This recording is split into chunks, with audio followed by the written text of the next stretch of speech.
The mysteries of history. The Greek fire, which was wet fire, it could never go out with water. Damascus steel, and the beam weapon. It's generally believed that the humanity of the 21st century is much more progressive than our predecessors who lived hundreds of thousands of years ago. But in ancient times, there were technologies that could be practically applied nowadays.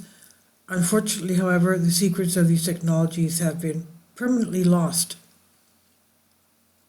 We have the mystery of the Greek liquid fire.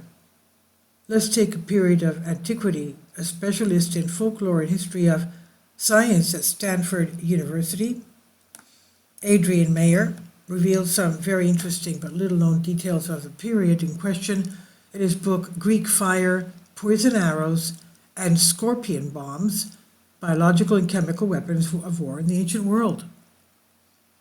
Do you know what liquid fire means?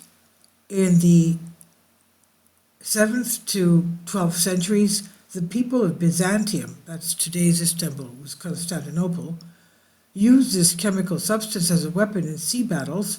They would hurl this liquid at enemy soldiers, their ships, that is, their navies, and they would turn into flaming columns. Water was no savior, as the liquid continued to burn even in the water. To extinguish the fire, sand, vinegar, or even urine had to be used. We can see the wet fire in a manuscript miniature of John Scilicys of Madrid, which depicts a Roman battle with the flotilla of Thomas of the Slavs, the leader of the anti-feudal revolt in Byzantium, and we can see the following words on one of the ships: "The Romans set fire to the enemy fleet." The mystery of history is the beam weapon. The famous Greek scholar Archimedes, who died in 212 BC, is said to have developed a beam weapon, like a laser weapon, in which it was possible to burn a Persian fleet. The weapon was made of copper shields that could reflect the sun's rays in a devastating way. In 2005, students at the Massachusetts Institute of Technology managed to invent such a technology. The students conducted a successful experiment in which they burned a boat in San Francisco Harbor. The extraordinary durability of the buildings built during Roman times also deserves mention. Many of them were built thousands of years ago, but one can still touch them today. However, modern buildings begin to collapse within a few decades. As recently proved, the secret of Roman concrete's longevity lies in one of its ingredients. It was volcanic ash. Experts at the University of California at Berkeley found that a compound of calcium, aluminum, silicate, and hydrate serves as a binder, making the material less durable than modern concrete. This is true in case of an explosion, for example, where such a structure would be demolished even though it would last longer than modern buildings under favorable conditions. Ancient sources can give us some information about the so-called flexible glass. For the first time, it was mentioned by Petronius, who died in 63 AD. He told the story of a glassmaker who presented a glass vase as a gift to the Emperor Tiberius, 14 to 37 years BC.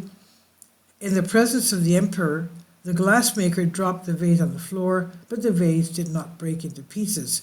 The fall deformed the glass jar just before it regained its original shape.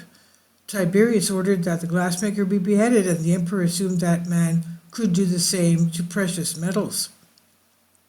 As recently as 2012, a company called Corning developed flexible willow glass.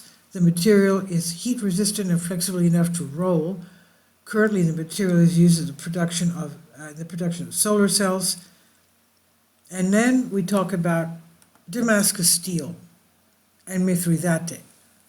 Many have heard of the miraculous Damascus steel from which swords were forged in the Middle East during the Middle Ages. This technology dates back to 300 AD. For a long time, Damascus steel was considered the strongest metal in human history, although the exact composition of the steel remains a secret. What was known was only that it was based on a special damask alloy. And in the middle of the 18th century, the production of Damascus steel stopped. The secret of this metal was revealed some time ago in laboratory conditions with the help of scanning electron microscopy. King Mithridates of Pontus, 120 to 63 BC, is said to have invented the recipe for a universal antidote which was supposed to be a cure for all poisons, and the substance was named after the inventor Mithridatio. Then a personal physician of the Roman Caesar Nero perfected the formula for the substance. The original recipe was lost in time, though. All we know is that Mithridates included opium and a combination of low doses of various poisons in their antidotes. Please leave your comments about all this, and thank you for your support. Please support my Patreon account. The daily posts are 5 videos daily, and they are totally different from what I have on my YouTube channel. Thank you so much for your support and that you find all my content so interesting. You'll find the Patreon account details in the description box below.